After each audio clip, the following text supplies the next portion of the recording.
What's going on, YouTube? My name is Trey Kepsel and this is Elk Motorsport. In today's episode, I'm going to be reinstalling my front grille. It doesn't sound like it's really that complicated, but I actually have an aftermarket oil cooler on my truck, so I have to go about reinstalling my grille slightly different because I'm utilizing a few of the mounting positions that hold the grille on to hold my aftermarket oil cooler on. You could also use this modification if the little white tabs that hold the stock grille on are stripped out or they're broken and you don't have them anymore and you can't get them anymore. You could also use this method as well. So let's get to it.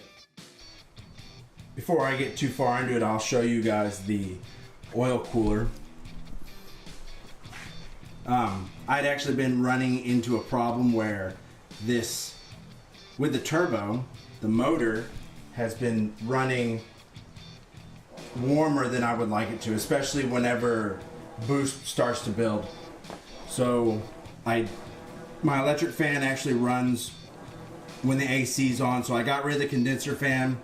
It had some blockage. I got rid of some slacks that run up, they mount here. I got rid of that to open it up. This winch has a bracket that goes here, and then the control relay, and then a big plastic housing. So I got rid of all that to maximize airflow. And as you can see, the whole grill is completely exposed. So I did that first. I did the cheapest thing I could to try to get the engine temperature under control. And then I had to step to the most expensive thing, which is this oil cooler. This oil cooler is Grille brand, which is the cheapest one you can get, which is still a reputable company. It's a 19 row. It's really hard to tell by the pictures, but a 10 row is almost half the size of this, which is the cheapest one you can get. So I got a 19 row. I measured it out. It would fit in here. And Grille, they actually make these aluminum brackets, and they already come powder coated matte black. All I had to do was, back when I used to work on motorcycles tend to use these stainless spacers on a lot of their rubber inserts. So I had some, like I used to just scavenge parts off of motorcycles because all the hardware, hardware is expensive at the store. And most motorcycle hardware is actually an M6 by 1.0, which is primarily what's on the Samurai. So I was able to use these spacers to space this. These two pre-existing holes I put rib nuts on this bracket, mounted the bolts through here, and then I used the middle grill tab for this rib nut to hold it on top, and it doesn't really move at all. It's real secure. Most of the kits come with just 3 ways to mount it, or 2, which that's what I got. So what I'm going to have to do is just put rib nuts inside the rest of these. May have to bend them a little bit, but on the grill, the middle is really just got a straight hole, and the other ones are actually a little wallered out for side-to-side adjustment. So I think it's going to be fine, just like that.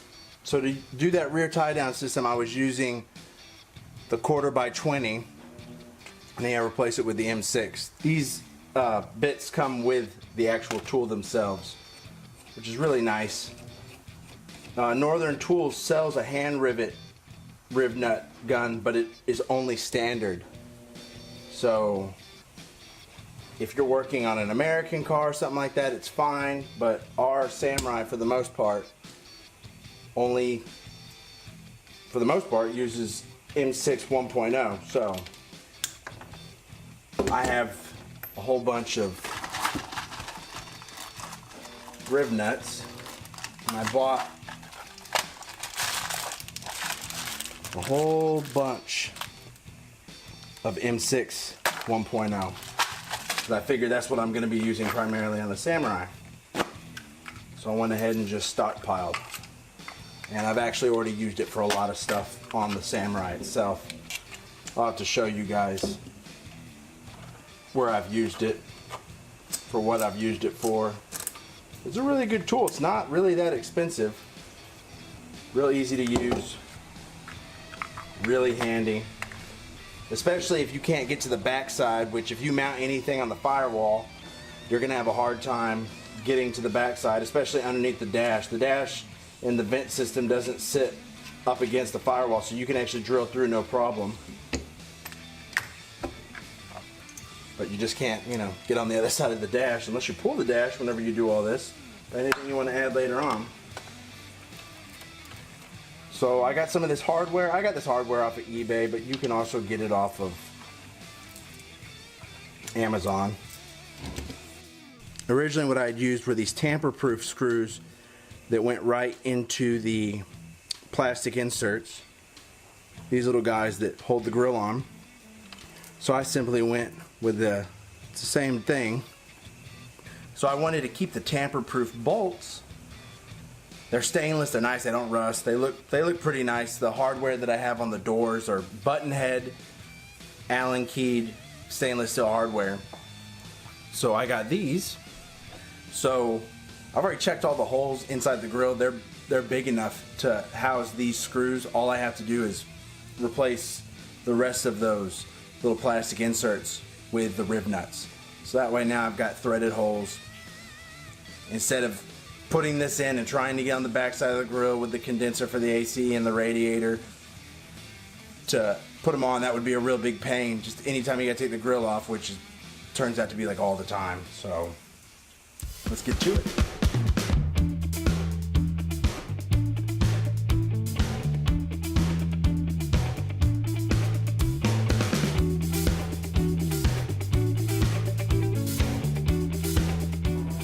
I'm going to show you real quick how these things work.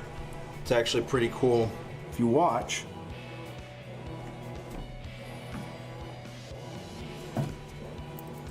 Just bend that tab out. It just sandwiches around. And the reason why I screw it in a little bit more is just to get a little bit more bite.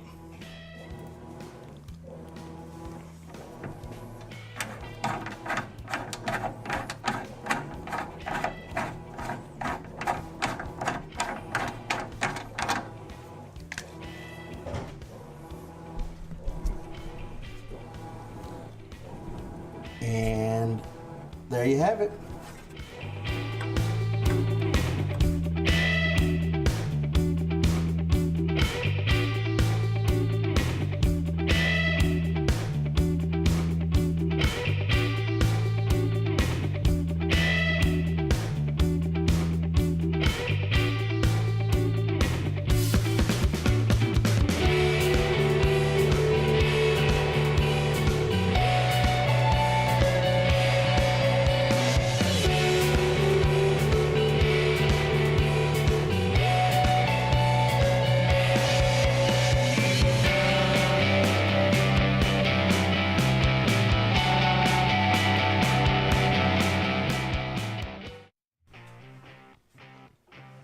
Well guys, that does it for this video. Be sure to hit like if it was something you enjoyed watching. And don't forget to hit subscribe so that way you can stay up to date on what I've got going on in the shop. I'll be sure to leave a link in the description of the tools that I used to do this modification for the grill. And until next time, peace.